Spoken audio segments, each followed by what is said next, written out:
Allongez-vous confortablement. Détendez-vous. Abandonnez-vous dès maintenant.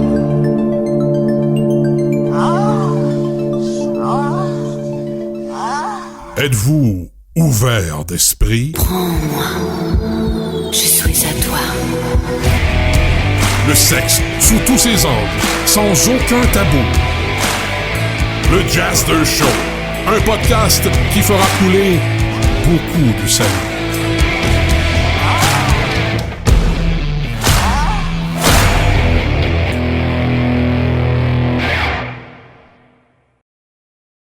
Bonjour les sexy curieux et curieuses, ici Catherine, votre coach de vie sexuelle.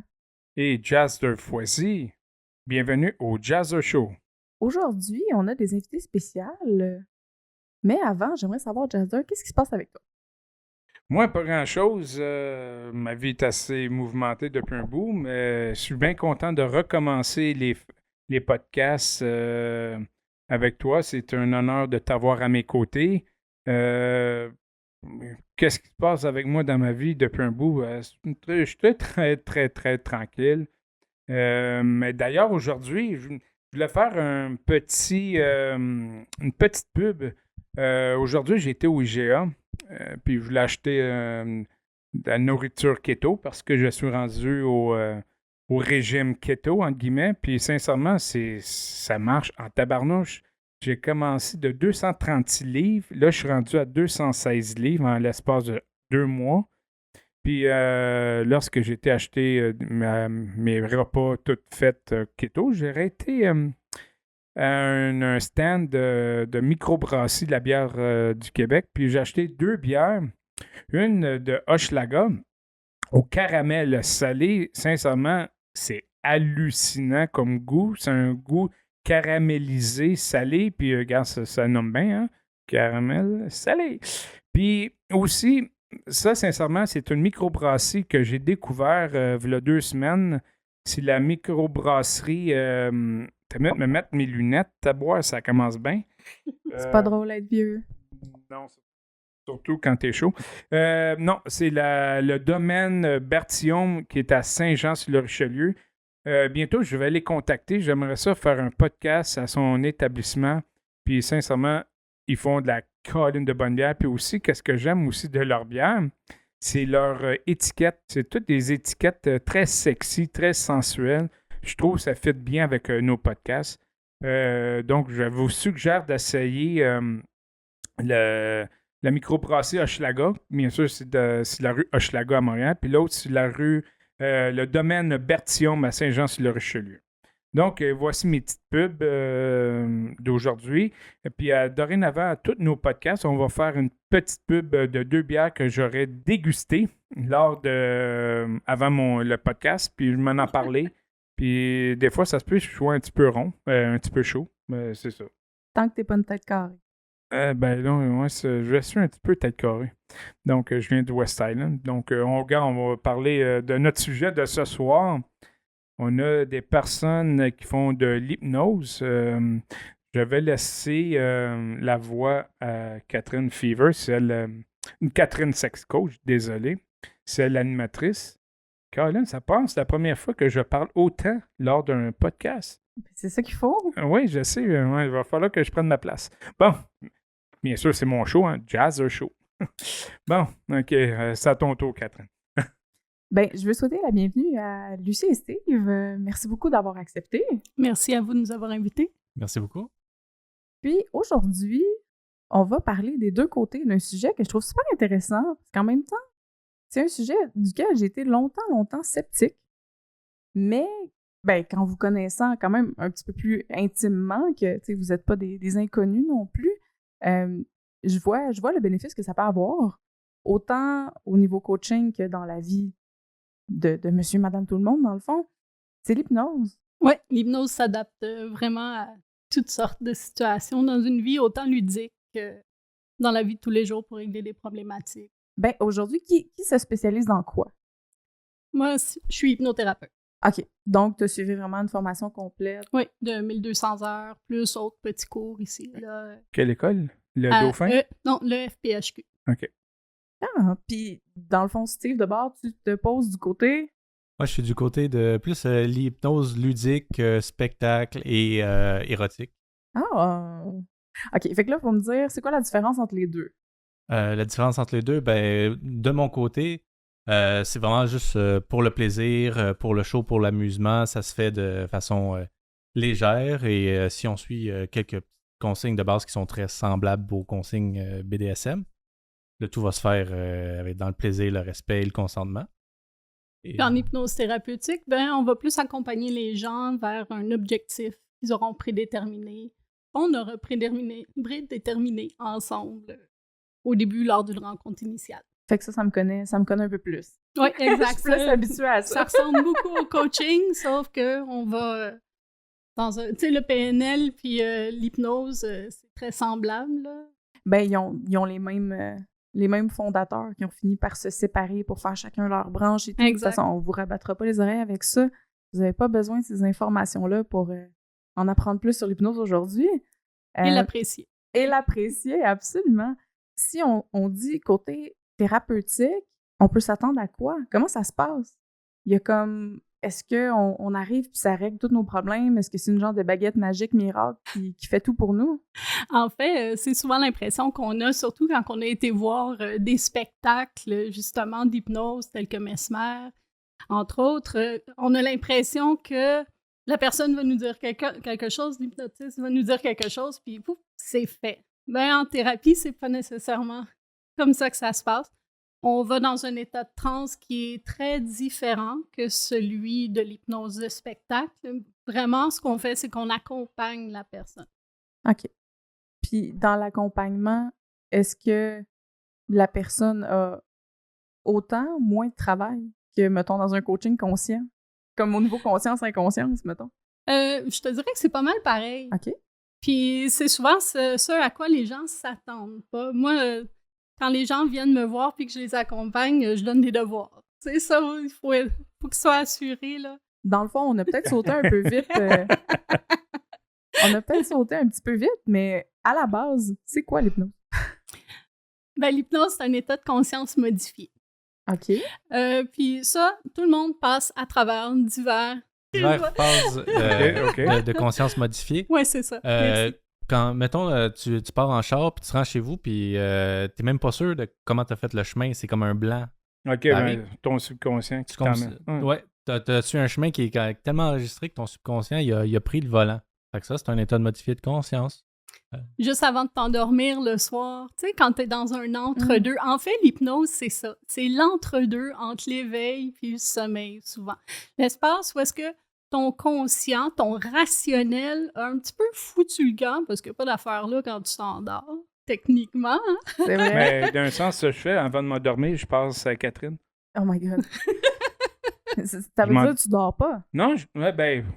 Si tu dis que tu dors, c'est parce que je suis plate. Là, Non, je vais être triste. bien sûr, au début, garde quand un gars vient, après, le gars s'endort vite, donc, moi, qui me fait ma gueule. On est allé au-delà du thérapeutique. On Ouais. est plus rendu c'est dans le lui. ludique. C'est à toi, Steve, celle-là. Ouais, c'est ça. Je suis du bon bord. Ah, t'es sur mon côté, mon homme. Donc, est-ce qu'on peut aussi associer ça aux états qu'on peut atteindre à travers différentes drogues psychotiques? Est-ce que ça rentrerait dans le même état de conscience altéré ou on parle vraiment d'un autre, peut-être un autre type?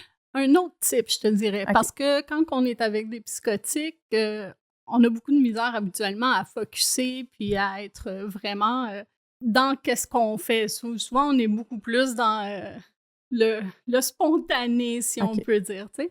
Fait que quand on va être en hypnose, oui, c'est sûr qu'il va y avoir du spontané, mais on est pas mal plus focusé, surtout en thérapeutique, sur un objectif qu'on a convenu déjà au départ. Fait qu'on se promène, mais pas trop loin. Alors que je disais que dans le ludique, que ce soit de spectacle ou érotique, ça peut ressembler parce que, comme certains psychotiques, il y a un laisser-aller. Il y a les tabous peuvent s'effacer ou réduire. Donc, de mon côté, il peut y avoir des effets semblables et des effets euphoriques aussi qui sont provoqués par exemple. C'est des effets aussi, justement, que tu peux amener toi en faisant des suggestions. C'est ça, on peut même suggérer ces effets-là en particulier. Mais d'un sens, toi, ça peut être aussi une thérapie. C'est quand même assez important de ne pas jouer avec les deux. Ça pourrait être tentant des fois. C'est ça qu'on apprend au début. Là, on commence à faire des choses aux personnes, puis on se dit « Wow, j'ai un super pouvoir ».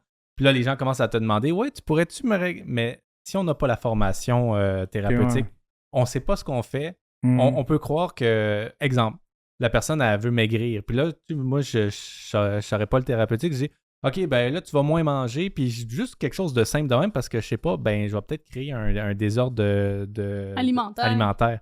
Moi, j'ai été voir un de mes amis, il fait de l'hypnose, OK? Lui, il a pris ses cours à l'école Dauphin. Je suis pas sûr. Dolphino? Dolphino, quelque chose comme ça, ouais. Puis moi, dans ma jeunesse, j'ai été agressé puis par un homme. Puis c'est ça, on parle en rien, OK? Puis quelqu'un qui me pognait de dos, il me tapait ses fesses, je me retournais de bord, je le sloguais. Ouais. Puis là, il m'a fait... je lui ai dit c'est quoi mon passé. Puis il m'a fait l'hypnose. Puis j'étais pas en transe. J'étais en semi-transe, OK?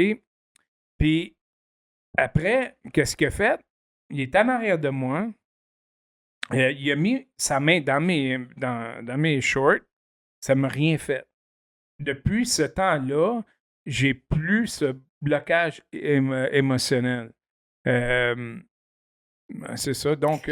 Mais Dolphino, c'est une école qui était reconnue pour fournir des hypnothérapeutes. Le premier cours qu'on a été faire, quand moi et Steve, on s'est intéressés à l'hypnose, puis qu'on a eu notre première expérience d'hypnose ensemble quand on ne savait pas qu'on allait faire ça, c'est arrivé par surprise, on s'est dit « OK, wow, on a quelque chose de puissant entre nos mains, il faut aller faire une formation. » Dolphino, c'est la première école où on a été pour faire la formation de niveau 1, donc technicien en hypnose. Puis Dolphino a une façon très différente, je trouve, d'aller faire de l'hypnose. Elle travaille beaucoup plus au niveau de l'imaginaire, dans une transe qui est très, très, très légère. Puis la personne qui est mise en transe est souvent beaucoup plus active que dans des transes classiques qu'on pourrait voir, là, où est-ce que c'est juste l'hypnothérapeute qui parle. Donc, dans l'hypnose chez Dolphino, ben, tu vas avoir justement la personne qui est hypnotisée qui va être acteur de sa transe. Je ne sais pas si c'est comme ça que ça s'est passé avec toi, mais c'est très, très puissant. Oui, c'est... Sincèrement, moi, j'étais un petit peu réticent, j'étais un petit peu, pas défensif, mais c'est bon, sincèrement, ça a marché. Même une de mes amies a été faire de l'hypnose, puis elle a arrêté de fumer pendant un bon 7-8 mois. Puis après, elle a recommencé, là, mais regarde, c'est pas important la raison. Mais oui, ça peut être une thérapie, mais bien sûr, il faut que tu y crois. Puis moi, qu'est-ce que je pense? C'est sûr, il faut y aller travailler à la base, à la source, qui est un traumatisme émotionnel qui est arrivé dans ton enfance. C'est comme tous nos patterns, ça vient en quelque part qui vient de notre enfance. En fait, c'est que on a la loi 21 en ce moment qui nous régit énormément, puis il faut faire attention de laisser au bon thérapeute. OK, ouais, ça, ouais, je comprends. Là. Donc, pour aller traiter puis on ne dit pas traiter pour nous, on dit accompagner. Mm-hmm. Yes. Pour aller accompagner des traumatismes d'enfance, puis tout ça, il faut faire très, très attention, puis plus souvent qu'autrement, on va référer ces gens-là pour aller faire leur travail avec des psychothérapeutes. Parce qu'eux, ils ont vraiment tous les outils nécessaires. Nous, ce qu'on va faire, c'est qu'on n'ira pas directement accompagner la personne sur un travail sur le traumatisme en tant que tel. On va créer un bypass en travaillant plutôt sur les symptômes. Mm-hmm. Qu'est-ce que ce traumatisme-là t'a apporté dans ta vie aujourd'hui qui fait en sorte que c'est problématique pour toi? Mais là, il y a des compagnies d'assurance qui acceptent l'hypnose. Oui. Puis, on est régi, il y a différentes associations. Là. Exactement. Différentes associations qu'on peut aller voir. Puis, on est chapeauté sous les naturopathes. OK. Mais Steve, lui, il n'a pas besoin non, moi, j'ai pas besoin de...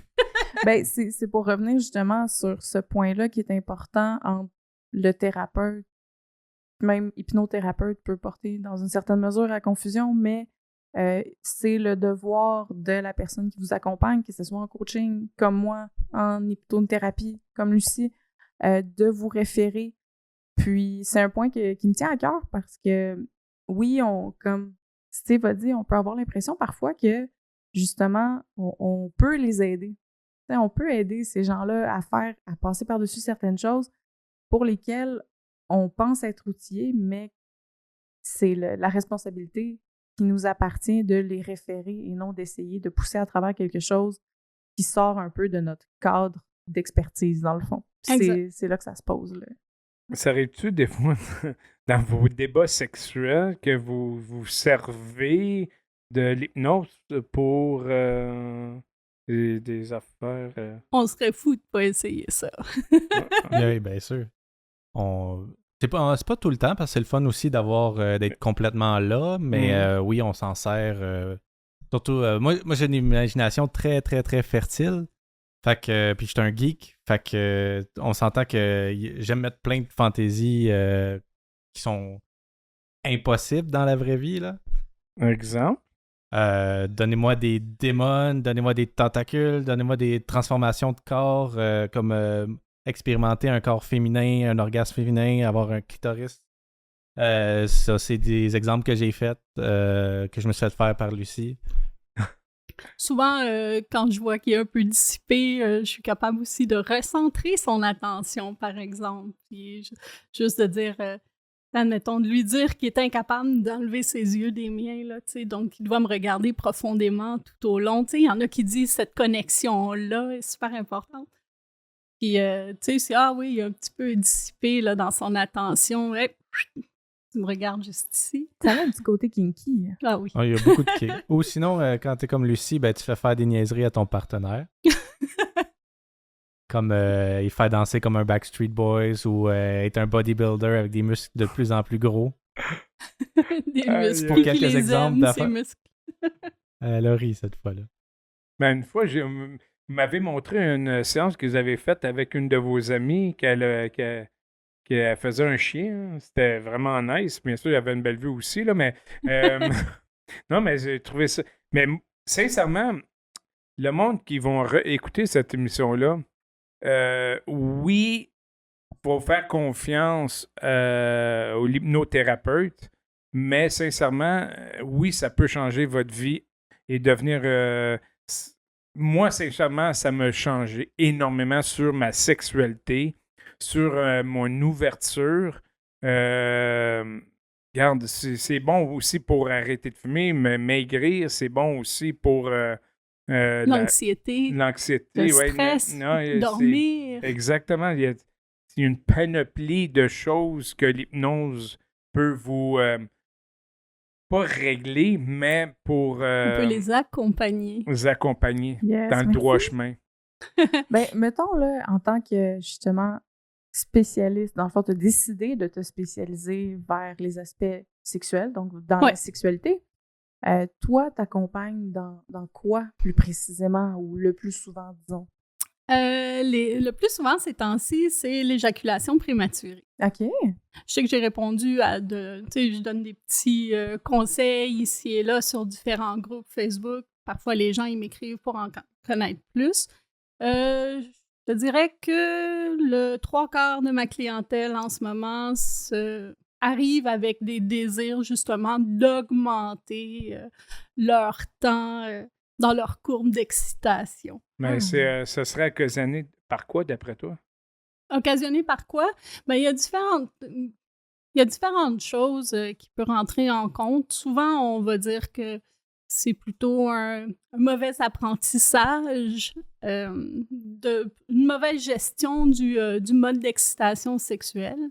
Donc, la personne sait quand elle va avoir une érection, sait quand elle va avoir une éjaculation, mais tout ce qui se passe entre les deux, souvent, c'est là que ça va se trouver. Donc, comment maintenir son excitation sans arriver au point de non-retour. Puis là, ben, avec ça, il peut y avoir 1001 raisons. Hein. C'est relatif à chaque personne. Tu peux avoir le stress, l'anxiété de performance. Tu peux avoir le gars qui a eu des petites vites avec sa blonde toute sa vie parce qu'il baisait dans le sous-sol puis ses parents, ils étaient en haut puis ils voulaient pas se faire entendre, pas se faire pogner. Il peut y avoir les enfants qui sont là tout le temps. L'habitude. Oui, exactement. Puis ça, l'habitude, là, c'est la plus grande affaire. à Le plus gros changer. problème. Oui, exactement. C'est le plus gros problème. Il faut faire d'autres connexions neurologiques. Puis à part ça, ta formation t'a amené à voir quel autre type, dans le fond, d'accompagnement, D'autres types, on a l'anorgasmie, naturellement. qui est en fait carrément le contraire. Oui, donc, en fait, avec justement les gens qui n'arrivent pas à avoir d'orgasme. Puis on a aussi les troubles le trouble de l'érection, qui est donc encore là, qui est géré souvent par le stress, qui est géré par une mauvaise connaissance, justement, pas de soi, mais plutôt de comment transmettre ses habiletés quand la personne se masturbe à une sexualité avec partenaire. Des fois, est complètement différente. Mais si la personne est trop prise avec ce mode d'excitation-là, c'est difficile de transposer ça quand la personne est avec un ou une partenaire. Ça me fait tout le temps penser un peu aux femmes qui disent souvent « Ah, mais je veux un nouveau vibrateur, mais j'ai peur que je puisse plus jouer après avec mon partenaire parce que je l'utilise trop. » C'est comme, pour moi, il n'y a pas de trop, il y a simplement une manière de l'utiliser qui fait en sorte, qui est associée au solo, que tu peux, oui, amener en duo, mais qui n'est pas nécessaire pour arriver aux mêmes orgasmes, dans le fond, parce qu'on peut passer par un chemin qui est complètement différent, une excitation qui est complètement différente, mais qui va avoir le même grand haut orgasme. Oui, puis c'est drôle parce que justement, pardon, aussitôt qu'il s'agit de jouets, on dirait que, ou de sexualité aussi, on dirait que les gens ils disent « Ah, j'ai ce jouet-là, il va se passer X, Y, Z, puis je vais arriver au bout à mon orgasme. » Tandis que, comme tu dis, il peut y avoir 1001 possibilités, il suffit de s'arrêter, puis de choisir de faire autre chose. S'ouvrir. S'ouvrir. Là, mais je vais m'ouvrir à vous.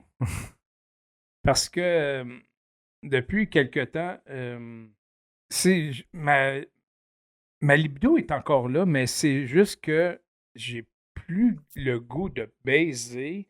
J'ai tellement le goût de prendre un break des femmes, un break du sexe. Puis Christophe, je me pose la question, est-ce que je suis normal? Absolument. Puis, je veux dire, Catherine le dit, hein, je prends ses mots, pas les miens. T'es rendu vieux, Jazzler.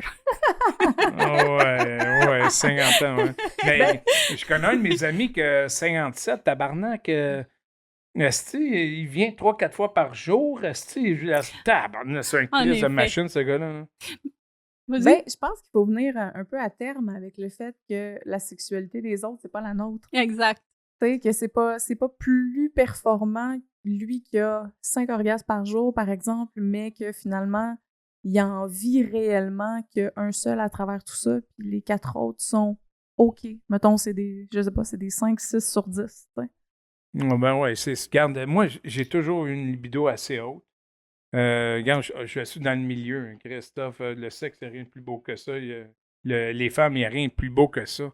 Mais c'est juste que peut-être c'est l'accumulation de le stress, la pression. C'est ce que j'allais dire.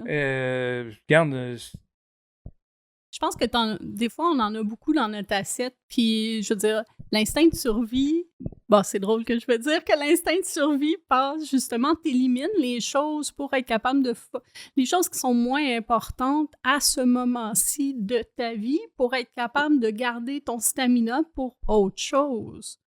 Donc, à ce moment-ci de sa vie, je te dirais, à la limite, c'est pas surprenant si, par contre, t'évacuais ton stress avec le sexe, parce que beaucoup de gens qui font ça, ben là, tu me dirais peut-être, ben Lucie, je fais du cul 8 fois par jour, tu sais. Mais oui, aussi, moi, je me suis dit, je prendrai jamais une femme pour une béquille. Tu comprends? Regarde, la fille ne mérite pas que j'apprenne pour une béquille, puis me vider, puis je voudrais pas qu'on me le fasse, donc je le ferai pas aussi. Mais peut-être aussi, regarde, de toute façon, il faut que je vive le moment présent. C'est sûr, je me pose des questions. Tabarnak, est-ce que je suis rendu un moine? Non, mais prends ça comme une tarte. Tu sais, l'énergie qu'on a dans la vie, là, c'est une grosse tarte. Puis, il y a juste autant de parts de tarte que tu peux couper, là. À un certain point, tu as fait le tour. Mais comme dans American Pie. Eux autres, ils ont choisi le milieu. Je dirais aussi, tu sais, des fois, on est passionné de choses comme le sexe ou que ça soit autre chose, mais des fois, ça fait 20 ans, 30 ans, 40 ans. Prendre un petit break, là, Non, si ouais, ça c'est ne vrai, fait je pas suis de le d'accord. faire, profite du break. Puis tu vas voir, à maner, ça repart. Tu sais, j'ai des passions, des fois, je prends un break, puis hop, après une couple de mois, là, j'ai le goût. Fait que là, c'est par habitude que tu veux continuer, même si ça te tente pas, peut-être. Tandis que des fois, juste enjoyer la pause, tu sais, d'avoir, tu sais, comme, parce que des fois, t'as pas la paix, justement, de ta sexualité et tout le temps à t'en demander. Si elle te laisse tranquille une couple de semaines, une couple de mois. Peut-être que je suis blasé aussi. Là. Fait que, profite-en pour te recentrer, puis ça va repogner à m'amener, c'est sûr. Ouais, même. Me regarder Richard, peut-être il va me redonner la libido que j'ai besoin. Tu me parlais de normalité. Tu as dit, est-ce que je suis normale? OK, les gens, quand tu leur dis, par exemple, que peut-être même probablement Lucie aussi, ça doit t'arriver, tu leur dis, OK, t'es une coach de vie sexuelle. Puis là, ils se font une image, là. C'est comme, OK, cette fille-là, c'est vrai, elle fait ouais, l'amour tous les jours, 40 fois par jour, puis ça va bien, puis elle orgasme à chaque fois, puis ben non. Je dis, ma sexualité à moi passe par comment j'ai pu l'accepter. Puis, faire l'amour, moi, une fois par semaine, ça me convient amplement. Des fois 2, des fois un peu plus, mais souvent, en général, c'est une fois par semaine. Puis, ce que je fais pendant que je fais l'amour va changer selon le mood, selon plein de facteurs qui sont personnels, mais ça m'arrive encore aujourd'hui de fréquenter, tu sais, justement, certains groupes Facebook, t'échanges, tu parles avec d'autres personnes, puis tu te rends compte que il orgasme, je sais pas moi, 8 fois par jour. Oui, c'est ça, tu sais, ils sont multi-orgasmiques puis tout. Puis, faut que tu acceptes que c'est pas nécessairement ton cas si t'es pas faite comme ça, puis c'est correct. Puis c'est cette partie-là du travail qu'il faut faire. C'est le plus dur, tu sais, de dire « OK, ben moi, ça m'arrive pas, mais dans le fond, là, mettons, là, quand j'ai mes orgasmes, je vais prendre quelque chose qui est féminin, un peu plus féminin. Quand j'ai mes orgasmes, je les mets à combien sur 10? 2 sur 10 ou 10 sur 10? Mais je suis comme, quand j'en ai, moi, c'est des 10 sur 10. Fait que, j'ai-tu vraiment besoin d'en avoir 8 dans le fond, juste parce que, je sais pas, moi, mettons, Lucie en aurait 8? Ben non, dans le fond, dans le vrai profond, je suis satisfaite. On est toujours malheureux dans la comparaison, hein? Yes. Mais pour être honnête, non, je suis pas malheureux. Si je suis bien de pas venir. Je suis bien de pas avoir d'orgasme. Même si un de mes amis est capable d'en avoir 10. Regarde, moi, je serais pas capable de le suivre, premièrement. Deuxièmement, peut-être j'aurais une crise cardiaque. Puis, c'est drôle parce qu'à soir, je me sens comme avec Jeannette veut savoir, OK, ou avec une sexologue. Je trouve ça cool. Parce que, oui, on parle de l'hypnose. L'hypnose, c'est une sorte de thérapie. Puis, non, c'est cool qu'on parle de ça parce que je suis sûr qu'il y a plus d'hommes qu'on pense qui vivent qu'est-ce que je vis en ce moment. Mais ils ont honte d'en parler. Moi, j'ai pas honte d'en parler. J'ai fait de ma part dans la vie, dans ce côté sexualité. Peut-être je suis un petit peu blasé. Là. Il n'y a plus un grand-chose qui m'excite. Pour dire la vérité, là, j'ai tellement vécu de choses dans ma vie. Puis là, je suis comme... Je vois 2 femmes ensemble. OK, c'est beau. Ça fait partie, justement, du contrebalan d'avoir une sexualité ou de vivre dans une communauté où est-ce que la sexualité est tellement ouverte. Ouais. Je veux préciser juste une chose, par exemple, vu que tu l'as mentionné, puis je veux pas induire personne en erreur. Je suis hypnothérapeute qui se spécialise dans les problématiques sexuelles. Je ne suis pas sexologue. Ouais. Même chose, je vais leur dire pour moi aussi. Je suis une coach de vie sexuelle et pas sexologue. Il y a des distinctions à faire. Absolument. Juste pour toujours mettre les choses Puis au moi, clair. je suis à retraite. Et pas sexologue. Ouais. Es-tu sexologue, Steve? Je ne suis pas sexologue. Puis Richard, c'est une machine. Tu disais tout à l'heure, Catherine, que tu avais dû faire un travail sur toi, justement, pour te dire que c'est correct, que t'es pas comme toutes les autres, t'es comme toi, t'as ta propre sexualité, puis que c'est correct. Toi, tout à l'heure, tu disais, Jazder, quand tu vas voir un hypnothérapeute, c'est parce que tu veux y aller absolument, tu veux être là, tout ça. En fait, je te dirais que faut que la personne veuille faire un travail sur elle-même. Ouais, c'est sûr, là. Si je décide d'aller voir un psychologue ou un sexologue parce que j'ai des choses à m'améliorer. Si des fois, du monde peut me dire de quoi sur moi, que j'ai un problème en particulier, c'est sûr que ça va me faire poser un questionnement envers moi. Crème, est-ce que je suis vraiment comme ça? Donc, si je veux vraiment m'améliorer, que je vais me prendre les ressources pour vouloir m'améliorer comme être humain. Moi, je suis là pour grandir dans la vie et non pour regresser. Donc, oui, j'ai eu des choses. J'ai été voir un psychologue pour voir si je devais m'améliorer sur moi-même. Donc, oui, c'est une question de maturité puis de sagesse de vouloir s'améliorer. C'est un super bon point. Faut pas avoir peur. Tu vois, moi, je l'ai essayé, l'hypnothérapie, en plus, avec, techniquement, vous deux. V'là déjà 4 ans, fait que c'est au tout début de votre cheminement d'apprentissage. Oui. Mais j'ai pas répondu. Ça, tu sais, je dirais, ça a pas fonctionné pour moi. Puis je sais qu'il y a beaucoup de gens qui pensent ça, ils diraient « Ah, moi, ça fonctionne pas l'hypnose, ça fonctionnera jamais, je suis pas influençable. » Est-ce que c'est vrai? Est-ce que il y a vraiment des gens qui ne peuvent absolument pas répondre à l'hypnose? Je vais laisser la parole à Steve, je rajouterai quelque chose par la suite. Ben déjà, il faut pas confondre réceptivité avec être influençable. OK. Dans le sens que il y a un pourcentage des gens qui ont une réceptivité Ben, tout le monde est réceptif, puis justement pour la thérapie, ça marche bien. Fait que c'est ça, il faut faire la différence entre réceptif puis susceptible aux suggestions. OK. Tout le monde est réceptif pour aller en transe. Tout le monde va en transe plusieurs fois par jour, soit en lisant un livre ou en conduisant, comme je disais. Mais pour être réceptif à la suggestion qui fait comme Mesmer qui dit tu vas faire la poule, tu vas avoir un orgasme, comme je fais. Ben ça, il y a un pourcentage plus réduit de la population qui peut le faire presque immédiatement, comme un 15-20%. De base, là, que tu y arrives, puis...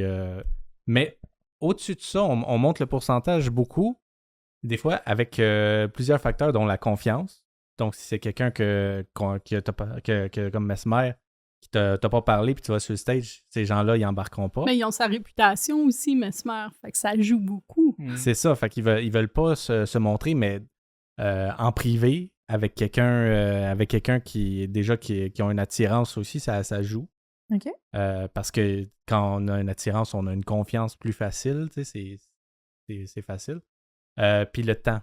Il y a des sujets, ben, ça va prendre plusieurs sessions, semaines, peut-être même mois. Fait que ça dépend avec qui, où, puis combien de temps. Okay. Les gens, ils pensent que parce qu'ils sont pas aussi réceptifs que ce 15-20%-là qu'on voit dans les spectacles, ben ça va marcher une fois avec une technique, parce qu'il y a des centaines de techniques on est tous des humains avec des cerveaux très différents. Fait que s'ils ont essayé une fois puis ils disent bon ben ça y est, je suis pas hypnotisable. Non. C'est comme dire j'ai essayé de faire du vélo une fois puis je suis pas capable. Ben ouais, c'est pile ça, parce que dans le fond, tomber en transe, c'est un apprentissage. C'est un apprentissage pour la personne qui le vit, parce que toute hypnose est auto-hypnose, dans le fond. Nous, on est juste des facilitateurs, dans le fond. Des guides. Exactement. J'aime à dire que c'est comme la danse. La danse, il y en a qui n'ont jamais appris. Bam! Ils ont le rythme, ils dansent. Pour certains, ça prend des cours. Mais vous êtes capable de vous hypnotiser vous-même? En auto-hypnose? Ouais. Plus que quelqu'un d'autre qui m'hypnotise. Ah ouais. Ouais, moi, je te dirais pas... En fait, c'est drôle. Non, j'arrive à tomber en transe, mais je suis un petit peu... Souvent, comme tout le monde, dans le fond, hein, on pense que la transe, elle doit obligatoirement être super profonde. On est knocké, la petite bave sur le coin de la bouche. Ben, faudrait que tu regardes une photo de moi. Joke, c'est une blague, hein? Puis en plus, ben, quand on en fait, ben, des fois, c'est dur de pas analyser. Oui. C'est dur de pas analyser un autre hypnotiste Donc, on fait « Ah oui, c'est bien ça, je vais m'en servir. » Puis là, t'es comme « Concentre-toi à être en transe. » Puis là, Des formations professionnelles. Mais, Oui. moi, je suis massothérapeute. Quand je reçois un massage, je comprends ce que vous voulez dire. Exact. Oh, quelle belle technique. Je devrais peut-être... OK, comment il bouge sa main, comment... Ouais. Moi, c'est la pornographie qui me fait ça. Je ne peux pas avoir beaucoup de plaisir avec la pornographie. J'ai trop d'analyses. Puis mais peut-être que je devrais essayer ça la prochaine fois. Ou peut-être de quoi je pourrais proposer, ce serait le fun.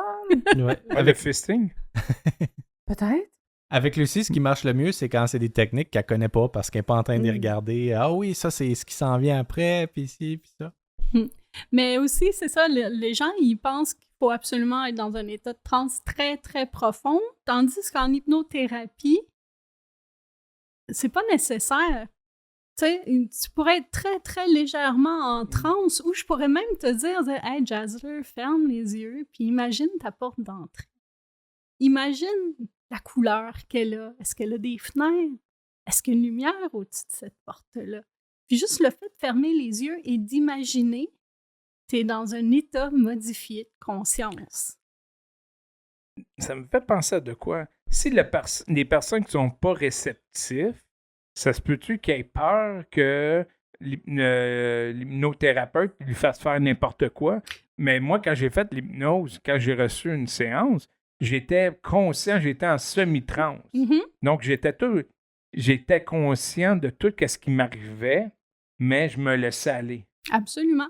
Ben, en fait, t'as différents types de personnes. Tu vas avoir la personne qui va être complètement partie puis qu'elle n'entendra même pas ce que tu lui dis. Elle va avoir attendu, ferme les yeux, prends une bonne inspiration puis laisse aller complètement. Puis 1, 2, 3, 4, 5, t'es revenu ici et maintenant avec moi. Puis ce qui s'est passé entre les deux, ils savent pas. Mais les gens comme ça qui sont un petit peu incertains, donc qu'est-ce qu'elle va faire, puis tout ça, je lui dis, écoute-moi, focus sur ma voix, puis écoute toute la séance. Focus sur les mots que je te dis. La personne, elle va être en transe. La personne, souvent, là, j'ai l'impression, pour moi, en tout cas, quand je suis en transe, j'ai l'impression que, tu sais, au lieu d'habiter tout mon corps, j'habite ma tête. Et mon subconscient est très, très à l'éveil, mais c'est là. J'ai l'impression comme d'avoir un petit conducteur en haut, tu sais, qui est là. Fait comme, c'est moi qu'on appelle! C'est vraiment weird, mais c'est vraiment là que ça se passe. C'est en haut. Puis là, je le sais souvent que je suis en transe quand je suis dans cet état-là. Et c'est un des défis pour les gens quand ils commencent et qui ne sont pas immédiatement réceptifs, c'est de commencer à identifier comment on se sent en transe. Parce que vu que c'est plus productif que ceux qui tombent tout de suite, ben, c'est comme un coup de masse, puis c'est pas ça leur défi. Après, il y en a d'autres. Mais commencer à identifier c'est quoi la différence, puis après, faire grandir cette sensation-là à l'intérieur d'eux. Fait qu'on commence par une petite victoire, souvent, puis là, après, on grandit là-dedans. Comme ça peut être, le petit doigt commence à bouger tout seul.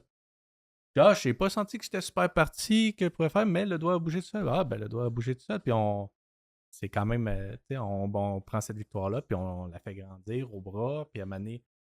Et puis, je dirais aussi qu'il y a plusieurs, dans les skills de trance, il y a plusieurs affaires différentes qui peuvent être faites. Il y en a qui peuvent réussir à tout faire les possibilités, puis d'autres, certains vont être très sensoriels. On va leur dire, tu ressens sur ta peau, ou tu ressens un orgasme, ou tu ressens du plaisir, ou du chaud, ou du froid.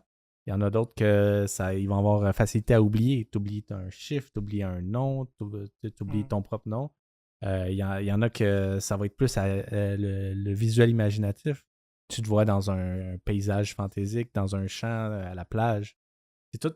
Et chacun de ces skills-là, tu peux soit toutes les avoir, soit en avoir à travailler, puis les faire grandir. Est-ce que l'hypnose vous a aidé dans votre vie personnelle, sexuelle? Sexuelle? Je pense que j'étais déjà hot. Mais il y en avait déjà pas de problème. Non, c'est ça. On avait vraiment une belle communication, puis il n'y a pas grand-chose qu'on fait pas, puis qu'on n'est pas prêt à essayer. Donc, puis dans le respect, puis dans l'amour. Fait que c'était pas sexuellement, on était pas ce qu'il y avait de la misère, mais c'était juste une autre aventure. Une aventure de Ouais. plus. Puis pour moi, c'est moi qui ai amené ça. C'est un fantasme de prépubère, je te dirais, depuis. Là, tu sais, je regardais des Mowgli, là, le serpent, puis les cartoons, puis ça faisait déjà de quoi que je réalisais pas encore ce que ça faisait, là, ce genre-là. Puis justement, c'est arrivé parce qu'un soir, on faisait du jeu de rôle où est-ce que je voulais faire semblant d'être en hypnose. Puis ça a marché. Ça Puis je marchait l'ai mieux. hypnotisé ouais. pour vrai. pensais. Ouais, On s'y ouais, attendait pas, là. Vraiment pas. Fait que moi, j'étais, c'est cool. Puis là, j'étais parti, puis je tripais, puis tellement que je voulais pas revenir. Non, mais je trouve ça intéressant parce qu'il y a deux aspects que tu as mentionnés tantôt qui ont résonné beaucoup puis qui me font réfléchir depuis tantôt un peu. Tu parlais, c'est plus facile qu'on pense arriver dans un état mental altéré. Puis je pensais justement au moment où, mettons, tu es en train de lire un livre en plein métro, c'est bruyant au bout, puis tu te rends compte que tu as manqué ton arrêt parce que tu l'as pas entendu. Exact. Ouais. Fait que ça a été ma première réflexion. Puis l'autre affaire que je me suis dit, c'est ça m'est déjà arrivé de le faire par inadvertance. Fait que je comprends un peu le concept. J'étais dans un coaching. Moi, je ne fais pas d'hypnothérapie. Je n'ai pas cette partie-là en coaching. J'ai pas pris cette branche-là. Puis, j'ai quand même eu une micro-expérience de ça, tout simplement en guidant un de mes clients à travers son exploration corporelle. Puis, à un certain point, par après, au moment feedback, il m'a dit, je faisais juste écouter, puis je suivais les directives. Puis, je me suis sentie complètement décrochée. Puis, il s'est mis à pleurer pendant la séance, parce qu'il a vécu justement un état mental. Un chiffre. Ouais. Fait que j'aurais jamais pensé. J'avais le feeling que c'est un peu ça, mais tu me confirmes que ça peut arriver un petit peu par inadvertance. Ben, souvent aussi, dans des situations où est-ce qu'on est en hyper-focus, puis surtout quand on est en hyper-focus à deux, admettons. Tu sais, si pendant un bon bout de temps, on se met à se regarder, puis à respirer à l'unisson, à faire une synchronisation, autant de nos mouvements que notre respiration, on va venir à un moment donné qu'avoir l'impression qu'il y a comme juste une bulle qui se crée entre nous deux, puis toutes les autres autour, si tu te rends compte un peu, qui disparaissent un petit peu ou qui deviennent de plus en plus... Mais tu vois la dynamique que ça fait automatiquement. Fait que de créer une transe entre deux personnes, là, c'est très, très facile. Moi, je l'ai déjà eu, cette expérience-là, en faisant du tai chi. Je faisais ma routine de tai chi, puis à un moment donné, je me suis retrouvée, j'étais arrivée à la fin, puis j'ai fait « Ah, attends, j'ai oublié. Non, pourquoi? » Puis je me suis rendue compte que j'avais toute fait ma routine, puis que je m'en suis pas rendu compte. Là. J'ai vécu les 5 premières minutes, puis la toute fin, puis... Les sportifs, un autre exemple, appellent ça être dans la zone, là, tu sais, quand on est en train de faire un sport ou une activité physique, puis que ça flotte, puis qu'on dirait que le temps ralentit, là. Je sais pas si tu as déjà vécu ça. Moi, ça m'est arrivé quelques fois en faisant de l'escrime, là, puis c'est vraiment comme rentrer en transe. Fait que les gens peuvent se mettre en transe constamment. Et puis, les larmes de la personne, c'est pas rare quand ils tombent en transe, qu'il y ait des réponses émotionnelles comme ça, que la personne n'est pas triste, mais elle peut se mettre à rire, elle peut se mettre il y a une larme qui coule, puis la personne est bien correcte quand même. C'est tout géré par le subconscient. Fait que le subconscient, des fois, quand il sort, on dirait qu'il fait sortir quelques réactions au corps en même temps. T'sais. Ça me fait penser, tu parlais de sport, là, ça m'a fait accrocher. Comme dans le BDSM, quand tu fais une scène. Le subspace! Subspace, c'en est une très bel exemple. Le subspace, le dumb space, où le focus est tellement concentré puis puissant. Je sais pas le nombre de fois où des gens m'ont dit « Oh wow, genre vous avez fait une foule de belles scènes, puis c'était vraiment beau vous voir. » Puis là, je me retourne, puis je suis comme... Ah oui, il y avait autant de gens. Oui, c'est comme tu me regardais, je suis comme... J'ai pas remarqué. Des fois, des gens, là, tu sais, proches, ça, moi, dans le respect de la bulle de sécurité, évidemment, mais c'est quand même ça, c'est quand on parle de tout disparaît autour à deux, je peux croire que c'est beaucoup plus facile parce que tu as un objet physique sur lequel porter ton attention. Parce que moi, je dirais, mentalement, j'ai du mal à me faire des images. Je suis pas une personne vraiment d'images, je suis une personne beaucoup de mots. Beaucoup aussi de sons. T'es auditive. Ouais. Puis, c'était bizarre, tu sais, faire l'imaginatif. Je suis comme, je pense pas que ça marcherait pour moi. Mais je pensais à oublier des mots. Je suis comme, ouais, j'imagine ça fonctionnerait parce que j'ai pas de misère à avoir des mots, mais je leur associe pas vraiment une image, tu sais. Ben, une induction dite parfaite, entre parenthèses, c'est une induction qui va utiliser tous les éléments du VACOG. OK. Ça, c'est quoi? Le VACOG, c'est la visualisation. Auditif, c'est les 5 sens. Kinesthésique, l'odorat, puis le goût.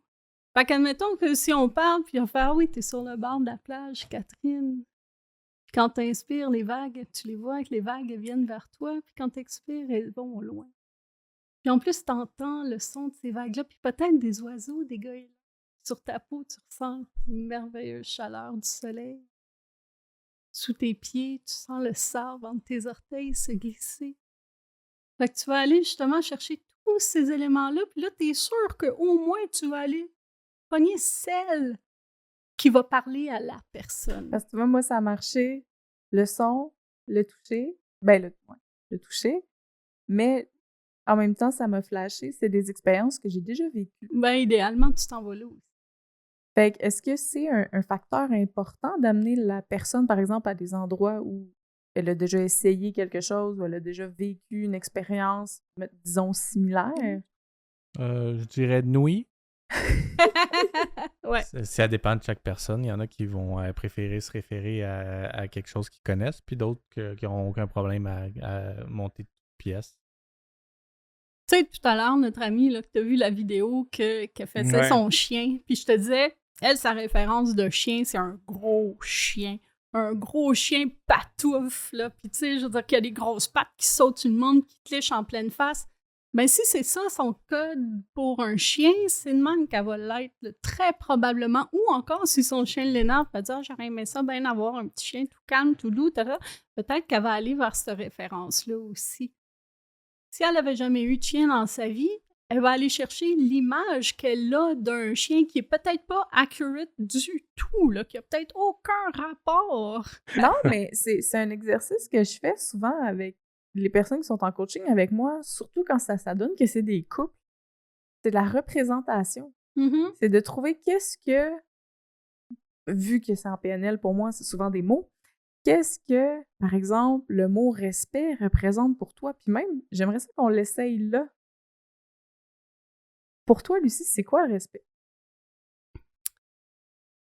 Le respect, pour moi, c'est d'être à l'écoute de l'autre, puis de prendre en compte ce que la personne me dit pour faire mes choix à moi, tout en respectant ce que moi, je désire aussi, puis essayer de faire une bonne conciliation des deux.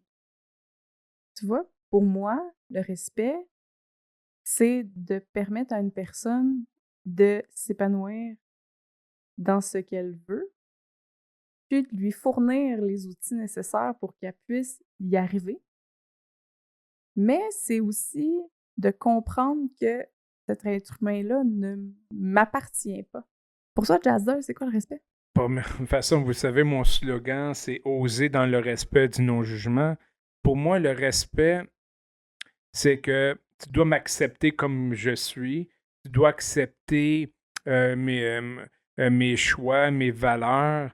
Tu as le droit de m'haïr, tu as le droit, mais je mérite le respect. Tu respectes mon choix. C'est mon choix, je respecte ton choix. Pour moi, c'est un libre d'expression.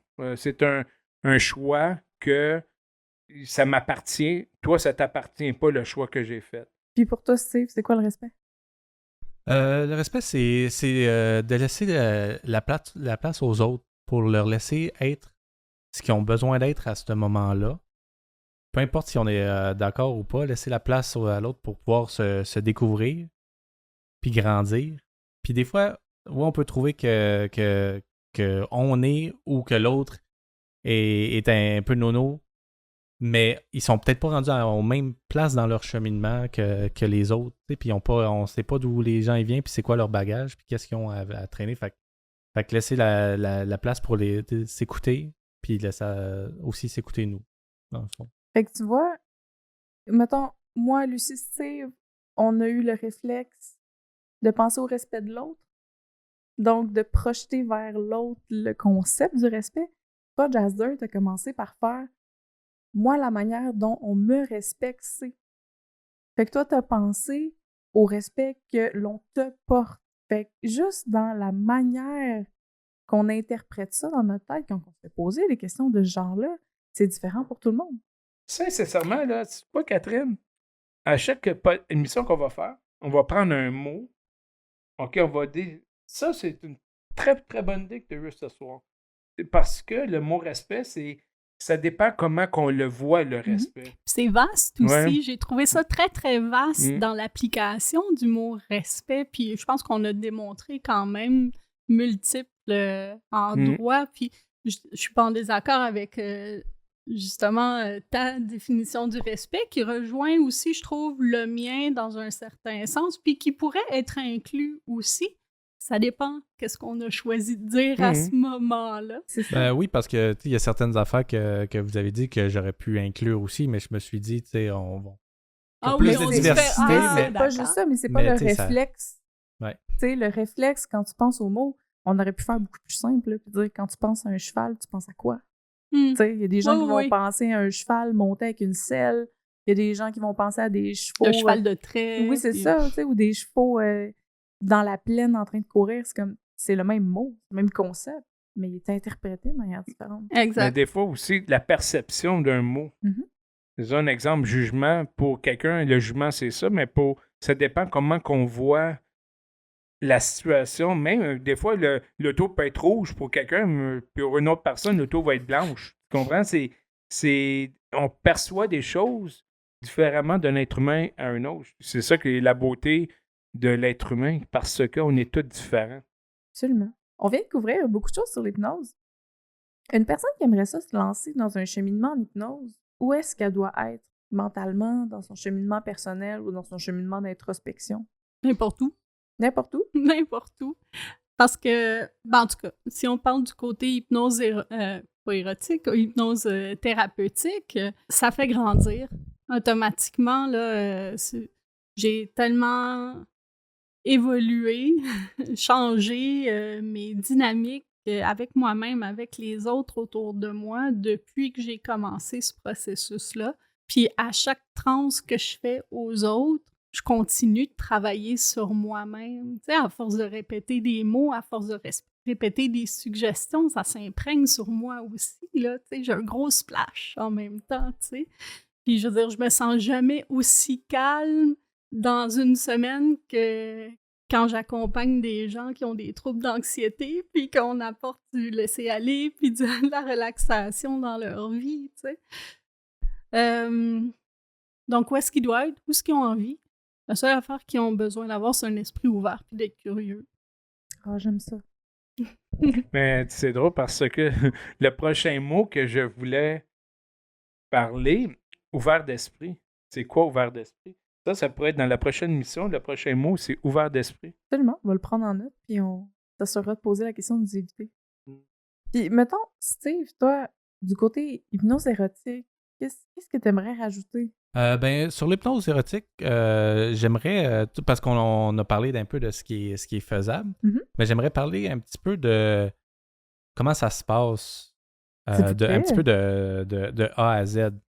Parce que c'est ça, tu sais, là, ça a l'air bien beau, tu sais, on donne des fantasmes et des orgasmes, mais comme dans le BDSM, on commence par négocier avec la personne. Parce que c'est pas en plein milieu de la session que c'est le temps de négocier. La personne est dans un état de conscience altéré. Donc, pas pour le consentement, tu sais, c'est pas kosher, tu sais. Fait que ça commence par une bonne négociation de savoir qu'est-ce qu'on va faire dans la session aujourd'hui, c'est quoi les attentes. Puis, de toute façon, même quand c'est ludique, c'est toujours bien d'avoir un pre-talk pour commencer à builder la connexion. Voir s'il y a des phobies à ne pas toucher, parce que des fois, il y a des phobies qui peuvent avoir l'air anodines, mais si la personne a peur des hauteurs, puis que pendant la mise en transe, tu la fais monter. Déjà là, ça part mal. T'sais.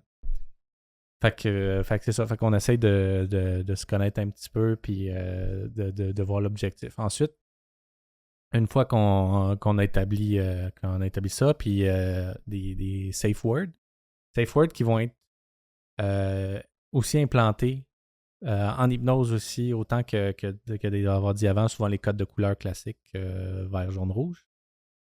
Puis ce que je vais faire, c'est que au début de la session, je vais faire une suggestion pour dire que peu importe l'état dans lequel ils sont, s'ils ont un gag ball dans la bouche, un pénis de 10 pouces, whatever, ils vont être capables de dire le mot. Même si normalement ils n'étaient pas capables de parler pour X, Y, Z raison en hypnose, ça ne va pas sortir. Ce qu'on va faire, je vais aussi les amener avant de commencer la session. La vraie, c'est de trouver leur safe space. Ça, c'est une technique que j'ai appris justement avec le cours de base de Dolfino. Où est-ce qu'on amène la personne dans un endroit super sécure, où elle se sent bien. Comme ça, je peux, s'il y a quelque chose soit qui va pas, mais si ça a été peut-être intense, je vais ramener la personne à son safe space pour pouvoir respirer puis s'en remettre. Puis ensuite, là, on va commencer les parties érotiques. Puis là, ça peut aller...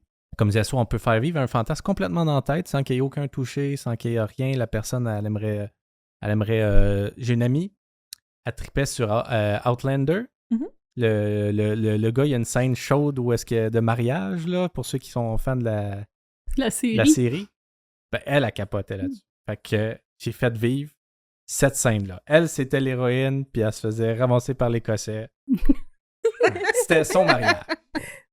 Fait que ça, c'est tout passé dans sa tête, puis elle a eu du fun.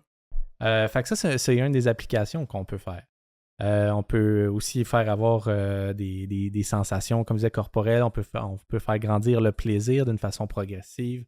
Souvent, on va servir avec les chiffres, tu sais, mettons, on va dire de 1 à 10, 10 étant l'orgasme. Là, on va commencer à 1, il y a une sensation qui commence dans le bas-ventre, puis là, on met des fioritures avec chaque chiffre. Puis là, on peut arriver à ça. Puis ce qui fait qu'à un moment donné, à s'habituer, on peut être au restaurant des fois avec une amie. Puis là, je suis comme hey, psst, 3. Puis là, on commence à se tortiller sur sa chaise puis à essayer que ça apparaisse pas. Puis là, il y a beaucoup de jeux publics qui peuvent être faits avec ça, si la personne est à l'aise avec ça. On peut ajouter des ondes érogènes ou les enlever.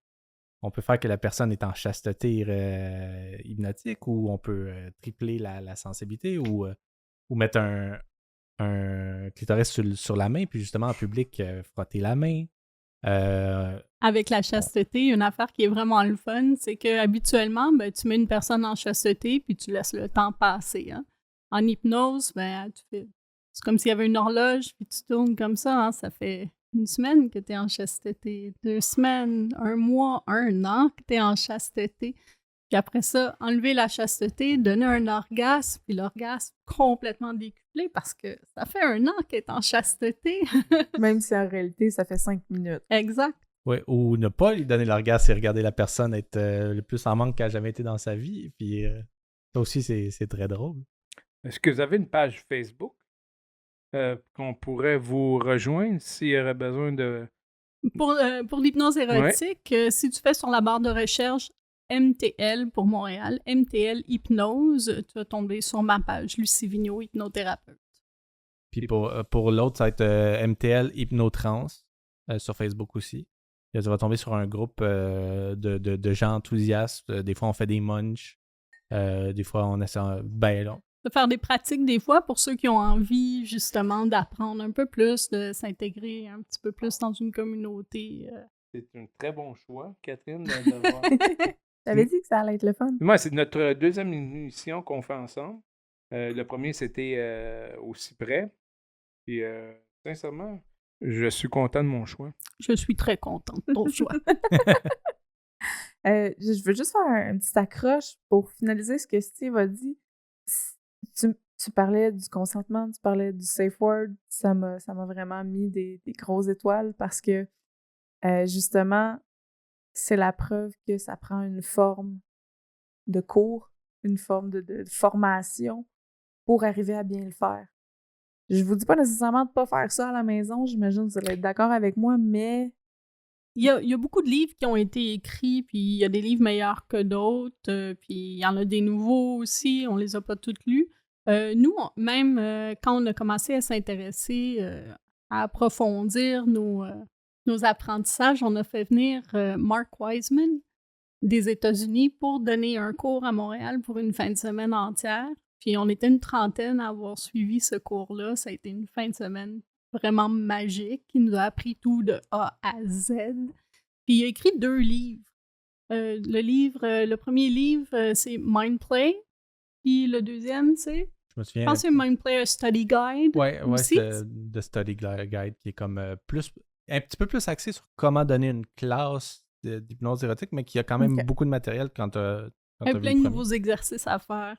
Ça. Je voulais juste ajouter pour la transe, la session, aussi après avoir eu ce plaisir-là, il y en a encore, je pourrais en parler pendant des heures sur les possibilités, mais aussi, après, il y a on ramène la personne, et comme pour le BDSM, aftercare, bien sûr, qui est important, et puis débrief. C'est vraiment comme le BDSM. Oui, c'est ça. Mais c'est pour ça que je trouve ça important d'en parler, parce que il y a vraiment une importance à mettre supplémentaire. Tu sais, c'est pas juste quelque chose de casual que n'importe qui peut faire demain matin. Puis comme non, il faut quand même se mettre des bonnes balises.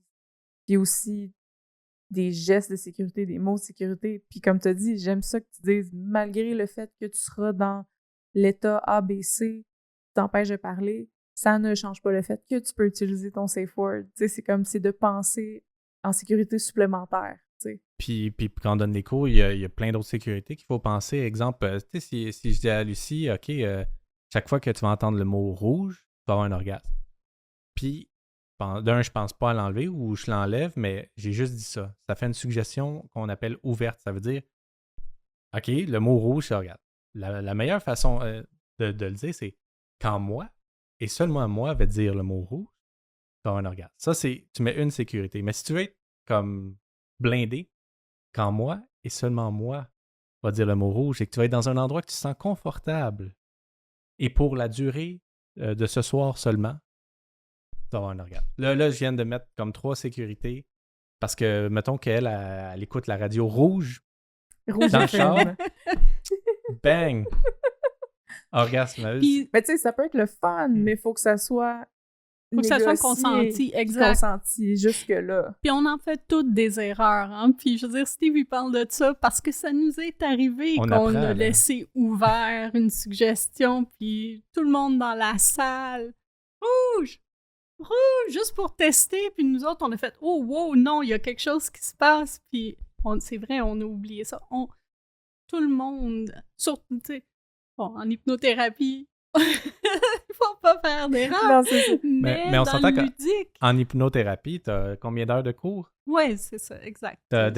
Puis un stage, puis plein d'autres trucs aussi. Là. Tandis qu'un cours de 4 heures, c'est sûr qu'après un cours de 4 heures, les gens vont faire des expérimentations, mais il va y avoir des erreurs. Mais au moins, en ayant ces notes-là, puis ces avertissements-là, puis tout, ben, ça va en sauver quelques-unes. Ah, c'est vraiment le fun. C'est plate. Mais là, quand on fait la séance démo, là, savoir si t'es susceptible.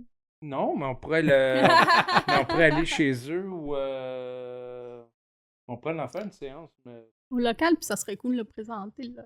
Ouais, parce que ok, ton local chez vous, ok, ouais. Ben oui, dans le fond, moi je devrais faire mon ouverture officielle de Donjon Espace Sexo-Éducatif à la mi-octobre, fin octobre si ça pousse, mais pour l'instant ça va bien, ça devrait être la mi-octobre. Évidemment, il faut rester à l'écoute pour savoir ça va être quoi la date exacte. Puis c'est sûr que vous allez être les bienvenus, puis peut-être même on pourra avoir des spectateurs possibles, si vous êtes fins. On a une modèle qui ne demande rien que ça. Ah oui, absolument. Super! Ben c'est It's a Date. Oui. Il va juste rester à savoir c'est quoi la date de la date. En tout cas, merci beaucoup de nous avoir écoutés puis regardés. Puis sincèrement, c'est une tabarnouche de belle émission, puis je me suis ouvert à vous. Puis, merci. Ben, merci beaucoup, Lucie. Merci beaucoup, Steve. Merci à vous. Merci, Votre ça fait présence plaisir. a été super. Notre présence a été super. Oui, Notre présence a été super. Vendu. Bye tout le monde.